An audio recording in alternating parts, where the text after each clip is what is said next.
Ahora sí le damos la bienvenida a la jovencísima licenciada en genética del Laboratorio Humano de Aritus Instituto Médico, Fernanda Urquiza. ¿Cómo estás, Fernanda? Muy bien, gracias por la invitación. ¿Estás contenta de verdad? Estoy Porque contenta. la gente del laboratorio sospechamos que a veces le parece que esto, pero se parece al laboratorio, pensalo así. Esto es otro laboratorio de ideas. Bueno, yo adelantaba, porque tal vez la gente no lo sepa bien, ¿no? El factor masculino tiene que ver con qué porcentaje de los problemas de infertilidad de una pareja. Puntualmente el 40%, el mismo porcentaje que se encuentra en mujeres. Tanto hombres y mujeres tienen la misma incidencia. La misma incidencia, sí. ¿Se sabía esto hace muchos años, Sergio? ¿Se sospechaba por lo menos que era tan repartido?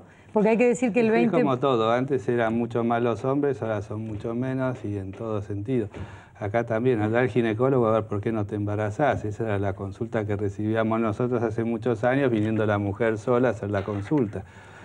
No era que no se pensaba que el hombre podía tener que ver, pero se sabía mucho menos. Después se empezó a saber más y bueno, estamos al día de hoy con todo lo que se ha remontado y pasado por distintas épocas en cuanto, te diría que en este momento el papel del hombre en cuanto a la responsabilidad y a lo que se puede hacer es bueno y todo lo que nos va a contar Fernanda hoy va a ser fantástico para que la gente tenga noción cuando llega todo al laboratorio las cosas que se pueden hacer.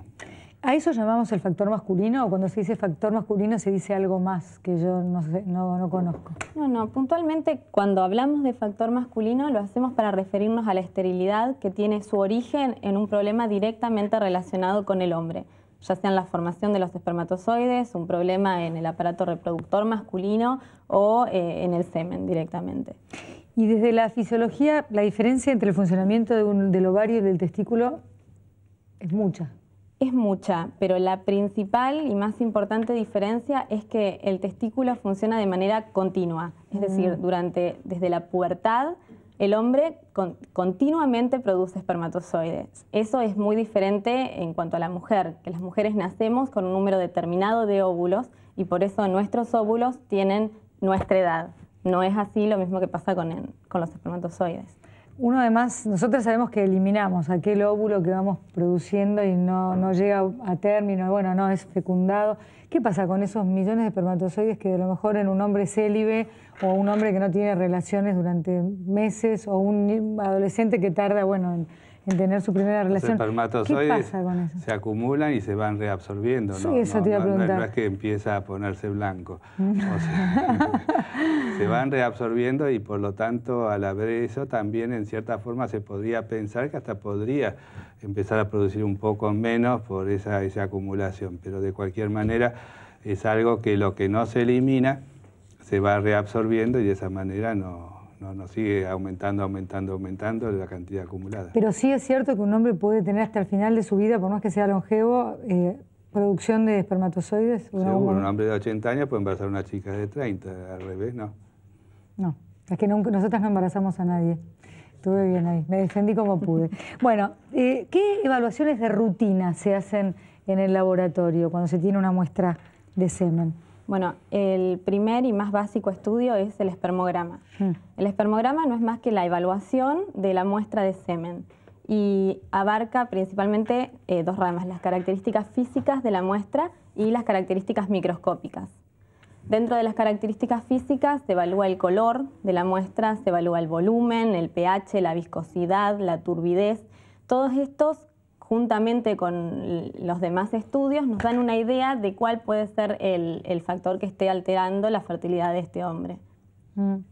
Es importante que se sepa que para tomar una buena muestra hay que tener, tengo entendido, una abstinencia de 2 a 4 días, ni menos ni más. ¿Por qué sería esto? Porque en realidad cuando uno tiene más abstinencia que la que está estipulada o menos, los resultados que nos darían el análisis de semen varían. Por ejemplo, un tiempo de abstinencia sexual más prolongado generalmente está relacionado con un aumento en el volumen del eyaculado, un aumento en la concentración, es decir, en el número de espermatozoides presentes en la muestra, pero también en una disminución en la movilidad y en la viabilidad de esos espermatozoides. O sea, si bien hay más, estos espermatozoides no son de tan buena calidad. Es más, está relacionado directamente un aumento en la abstinencia sexual con también un aumento en la fragmentación del ADN de los espermatozoides. Ya vos. Y menos... Cuando hay poco tiempo, por ejemplo, un hombre eyacula un día y al día siguiente de nuevo. Algunos hombres eliminan mucha menos cantidad de espermatozoides, otros bastante parecidos. Entonces vos por ahí detectás muy poca cantidad y a lo mejor es porque no tuvo esos 3 días de abstinencia.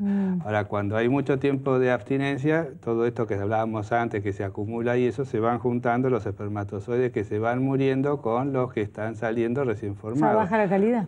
Los radicales libres, toda la cosa que los espermatozoides que están sucumbiendo, falleciendo, van a poder ir afectando quizás a los demás o se los va a contar y se va a encontrar un porcentaje mayor de afectados. Y siempre es mejor 2 muestras analizar, yo también leía eso, como que con una sola muestra generalmente no es suficiente.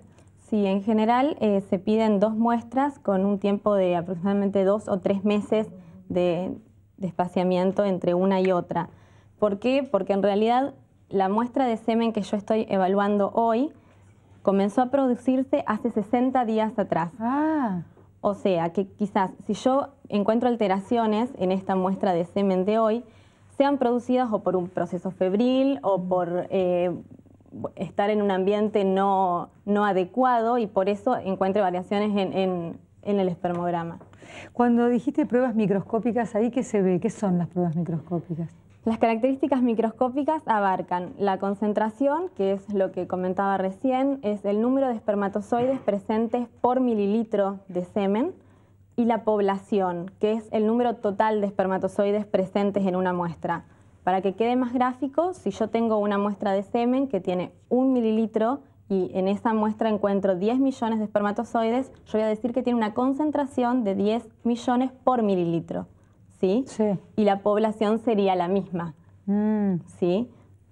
Otras características que también se evalúan son la morfología de los espermatozoides, que es de total relevancia. El espermatozoide normal tiene una cabeza regular, homogénea, una pieza intermedia, que es el segmento que conecta la cabeza con la cola, muy lisita, apenitas más engrosadas que la cola, y una cola única. Hay espermatozoides, los espermatozoides que son anormales pueden tener distintas alteraciones, ya sea un defecto en la inserción entre la cabeza y la pieza intermedia, que la inserción generalmente tiene que ser lineal para que tenga una buena morfología, y hay otros espermatozoides que pueden tener 2 colas o 2 cabezas o directamente una forma de la cabeza anormal. ¿Y eso se ve en el microscopio? Al microscopio, con tinciones especiales, y podemos analizarlos. ¿Cuántas veces aumenta ese microscopio? Porque a mí lo que me alucinó fue cuando leí lo del ICSI, ¿no? La cantidad de veces que ustedes pueden aumentar. ¿Ese es muy especial o ya cualquier microscopio que utilizan ustedes tiene semejante capacidad de aumento? No, en realidad para el ICSI en particular, el tema que vos mencionabas, utilizamos 400 veces el aumento. En cambio, en el Super ICSI, que es la técnica que vos estabas mencionando, utilizan 6.000 veces más de aumento. 6.000 veces. Y también leí, bueno, después hablamos de eso porque a mí me alucinan esas cosas, de aumentar tantas veces o de usar agujas que son 4 veces más finas que un pelo y no me entra, no entiendo qué quiere decir eso y quién manipula todo eso. Pero bueno, eso es el laboratorio. Yo entiendo bien si digo, o entendí todo mal, ¿captación o capacitación espermática? ¿Cómo se dice? ¿Y qué es en todo caso? En realidad, la capacitación son capacitación espermática. La Eso capacitación sí que me supera como concepto. La capacitación es el espermatozoide recién eyaculado no puede fertilizar el óvulo. Necesita hacer lo que es la capacitación, que ahora Fernanda nos cuenta. Sí, la capacitación puntualmente se refieren a algunos cambios estructurales y funcionales que sufre el espermatozoide, que le otorgan la capacidad, como bien decía el doctor, de fecundar ese ovocito. Seguro va a volver la licenciada antes de fin de año, porque no veo que haya sufrido mucho.